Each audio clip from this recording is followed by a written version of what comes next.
Good morning mga day! This is Miss Rodeline and welcome sa A Day in My Life as a Content Creator kahit na full-time employee ako, working from 8 o'clock in the morning until 5 o'clock in the afternoon.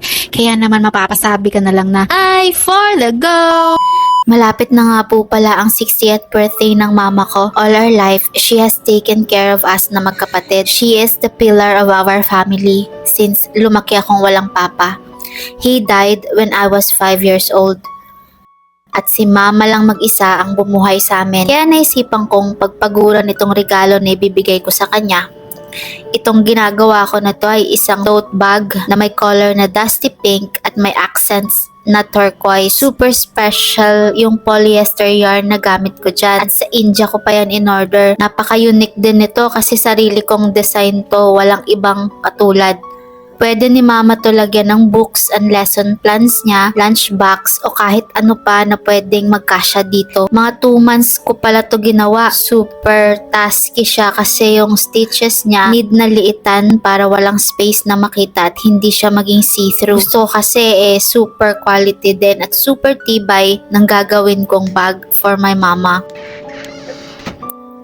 Except sa bag, gumawa din ako ng bouquet of flowers made of crochet.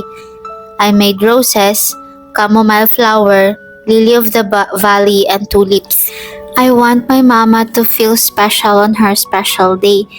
Nakakapagod man mag-crochet kasi kailangan meticulous ka at pasensyoso para ma-achieve mo yung gusto mong design. Lagi pa nga ako napapasok sa glue gun na gamit ko pero go pa rin ako ng go. Lapan lang palagi. Minsan tinatamad talaga ako mag-crochet kasi masakit siya sa kamay at daliri. Pero kapag natatapos ako ng isang design, super happy ako. I think it is the best therapy for me because I always overthink about the future. Hindi kasi ako marunong mag-live fully this moment. Do not dwell in the past, and most especially, don't be concerned about tomorrow. Minamadali ko to siya kasi I'm gonna give this flowers to my mom on Saturday. I hope she will like this. Actually, this is a chamomile flower. Napaka-effort ko po na klase na tao. Pero, syempre, sa mga mahal ko lang sa buhay, hindi pa ako tumatanggap ng order. Wala akong time po. This is just a part-time hobby of mine. Ginawa ko nga siya ngayon lunchtime kasi super busy ang lola niyo. Siguro pag nag full-time na siguro ako. Ay, parang mali. Nag full-time vlogger or crocheter. Mag-resign talaga ako kasi walang time. Being a vlogger is very difficult. It's like, kailangan mong planuhin kung anong kwento mo sa araw na yan.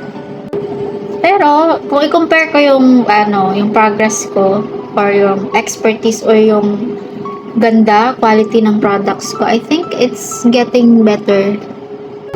Maybe malapit na siguro akong magbenta if ever, if pag may time lang. Gumagawa po ako dyan ng isang tangkay ng chamomile flower consisting of 3 flowers and 3 leaves.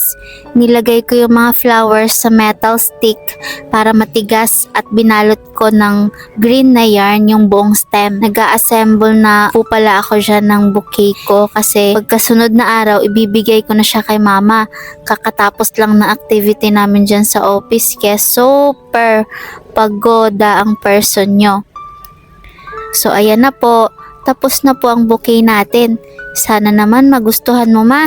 Love kagid namon nga mga unga mo, Agni Macy. Kabaytawan ka pa ni Lord, it good health, ag maging happy ang permi. Nilagyan ko pala ng chamomile na flower do tote bag para cute tingnan. Abangan nyo po ang simple birthday dine out celebration namin for our mama. Maraming salamat po sa panonood.